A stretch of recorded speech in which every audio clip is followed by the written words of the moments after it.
Hello friend, एक बार फिर मनोरंजन में इकबाल हुसैन की तरफ से तहे दिल से आप सभी लोगों का स्वागत है।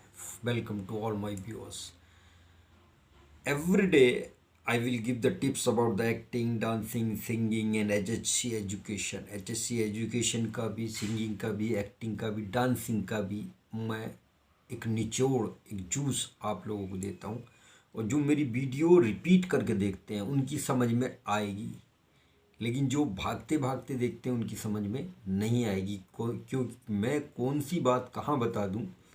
जैसे मेरी सारी वीडियोज़ अगर आप देख रहे हैं हिस्ट्री ऑफ फिल्म इंडस्ट्री, तो उसके बाद जो मैंने वीडियो बनाई है next old film industry song and dance और new film industry song and dance cinema में, तो वो तब समझ में आएगी जब आप हिस्ट्री समझेंगे। वो हिस्ट्री समझ ली तो ये भी समझ में आ जाएगी।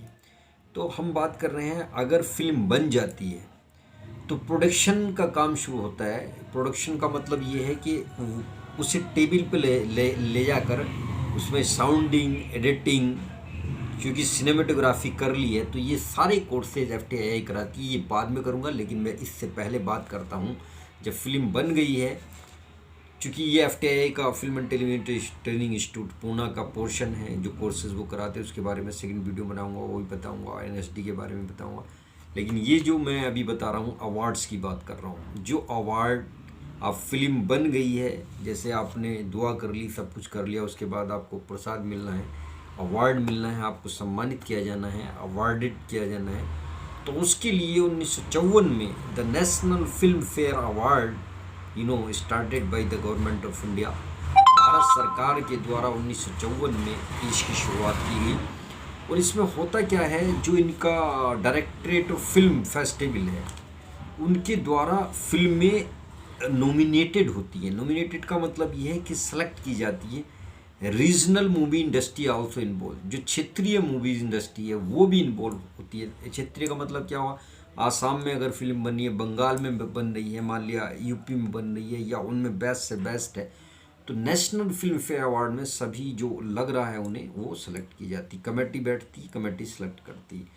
और जो अवार्ड दिया जाता है, national film fair award given by the president of India, Bharat के राष्ट्रपति के द्वारा वो अवार्ड दिया जाता है। चाहे राजेश खन्ना साहब को मिला हो, दिलीप कुमार साहब को मिला हो, राजेश कपूर साहब को मिला हो, या अमिताभ बच्चन साहब को, शाहरुख को, किसी को भी मिलता है तो वो प्रेसिडेंट ऑफ इंडिया के द्वारा दिया भी जाता है। एक बात हो गई। दूसरी बात, जब ये चलन में आया तो इसी के साथ साथ ना इसमें एडिशनल सेरेमनीज हो गई। क्या, स्टारडस्ट अवार्ड हो गया, स्टार स्क्रीन अवार्ड्स भी शुरुआत हो गई, इनकी भी शुरुआत होगी, स्टारडस्ट अवार्ड की और स्टार स्क्रीन अवार्ड की। जो स्क्रीन, जो पर्दा होता है, पर्दे का, जैसे मेरा ये है, ये मेरा कैमरा बड़ा ख़राब है, लेकिन भाई थोड़ा प्रॉब्लम है, मनी प्रॉब्लम है, इस वजह से मैं नहीं कर पा रहा। नहीं तो मेरे पास भी एप्पल का होता तो बहुत अच्छी वीडियो बनती। तो जो मेरे जानने वाले, मेरे चाहने वाले हैं, जो मुझे लाइक करते हैं, वो इससे सेटिस्फाई होंगे और फिर भी देखेंगे। तो इसके साथ साथ और बहुत सारे अवार्ड्स इजाद किए गए, यानी उनकी शुरुआत हुई। जैसे बॉलीवुड मूवी अवार्ड्स जो न्यूयॉर्क में शुरू हुआ, global Indian film awards, different country है ना, each year, every year in different country, किसी भी कंट्री में हो जाता है। आईफा अवार्ड्स, ईच कंट्री, ठीक है ना। Zee cine awards, every year in each country, different country, किसी भी कंट्री में हो जाता है अकॉर्डिंग टू इस सिलेबस। भाई देखिए, इसके अकॉर्डिंग कभी कोई मेरे से बहस करे, आई डोंट रिमाइंड, कि जो मेरे पास है सिलेबस है, जो भी है उसके थ्रू मैं आपको बताता हूँ, अपनी तरफ से कोई बात नहीं बताता मैं। दूसरा, अब दो तरह के अवार्ड हैं, ये सारी चीज़ें मेरी तरफ से। देखिए, दो तरह के अवार्ड मिलते हैं। एक अवार्ड वे होते हैं जो आपकी सेटिंग से होते हैं। जैसे आमिर खान साहब हैं, वो कभी अवार्ड लेने जाते नहीं, अगर उन्हें मिलते भी हैं, उनकी फिल्में बहुत बड़ी बढ़िया गई। लगान दी उन्होंने, दंगल दी, उससे पहले उनकी राजा हिंदुस्तानी आई, और बहुत ही सब मेरे जो प्ले किए हुए थे उनके बाद में फिल्में बनी। मंगल पांडे पे उन्होंने फिल्म बनाई, बहुत बढ़िया बनाई। और कई कई फिल्में, the rising of Mangal Pandey, वो प्ले में किया था सन 97 96 बाद में आई हुई मूवी। उसके बाद परफेक्शन तो उनके अंदर है ही, और बहुत सारी उन्होंने मूवी बनाई। और सब में परफेक्शन झलकता है। और लगान बनाई, दंगल बनाई, राजा हिंदुस्तानी, और उनका ये बात की 2013 के बाद की पीके वगैरह, और जो भी फिल्में उनकी आई, मेला वेला जो भी आई, वो बहुत बढ़िया मन आई, बेहतरीन फिल्म थी।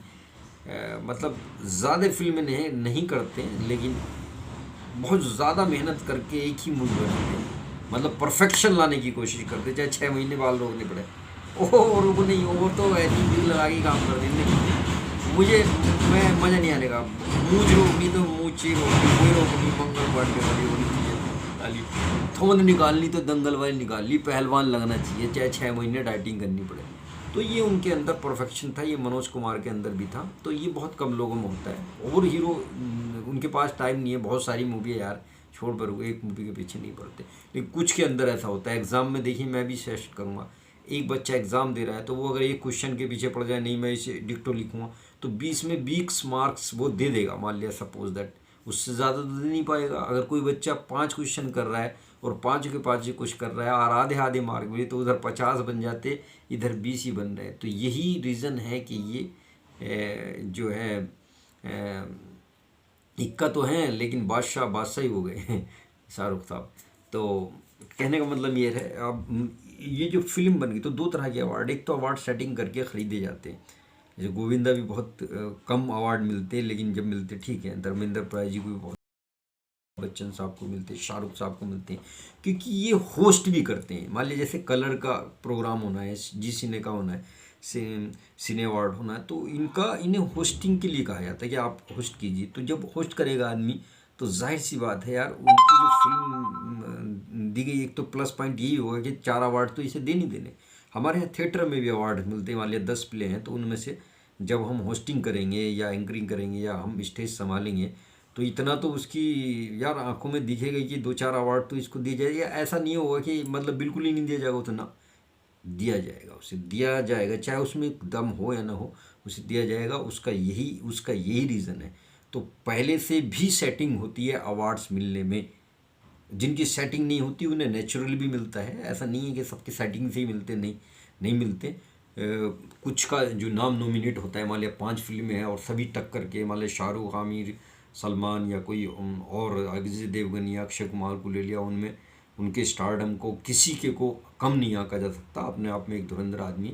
लेकिन जो अवार्ड मिलेगा, वो उसकी वजह पीछे बहुत सारी चीज़ें, हमारी फिल्म आ गई, अब इनमें कंपेयर करो, रब ने बना दी जोड़ी, गजनी आ गई, लगान आ गई, या क्रांति आ गई, तो भाई उसमें बहुत हमारी नज़र से तो पता ना किसी दे दिया यार, इन्होंने अवार्ड किसे दे दिया। उसमें आपकी लाइटिंग देखी जाती है, कॉस्ट्यूम देखा जाता है, मेकअप देखा जाता है, डायरेक्शन देखा जाता है, लोकेशन देखी जाती है, उसके मार्क्स होते हैं, डायलॉग्स देखे जाते हैं, आपका सॉन्ग्स देखे जाते हैं, आपको एडिटिंग देखी जाती है, उसमें साउंडिंग देखी जाती है, उसमें बहुत सारी चीज़ें होती, और उसका सबका मार्क्स मिलता है, सबका अवार्ड भी मिलता है कि लाइट के लिए इनको दिया जा रहा है, बेस्ट सिनेमेटोग्राफी के लिए, बेस्ट स्क्रीन प्ले के लिए इन्हें दिया जा रहा, बेस्ट एक्टर के लिए, बेस्ट फीमेल एक्टर के लिए, बेस्ट को एक्टर के लिए, इन सबको अलग अलग अवार्ड्स दिए जाते हैं, और वो पूरी फिल्म का श्रेय दिया जाता है।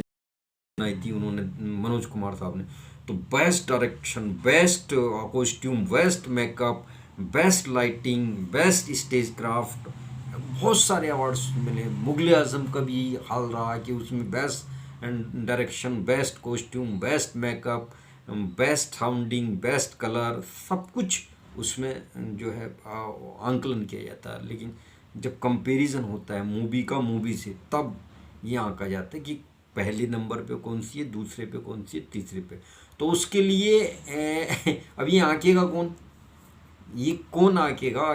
मैं कह रहा हूँ मैं बहुत बड़ा एक्टर हूँ, और दूसरा बंदा कह रहा है मैं बहुत बड़ा एक्टर हूँ। देहरादून का कोई कह रहा है, मान लिया दिल्ली का कह रहा है कि मैं बहुत बड़ा एक्टर हूँ, वो कह रहा है मैं बहुत बड़ा एक्टर हूँ। तो ये कैसे होगा? इसका मापदंड कैसे होगा, आप बताइए। इसका मापदंड डिपेंड्स अपॉन द बायोडाटा।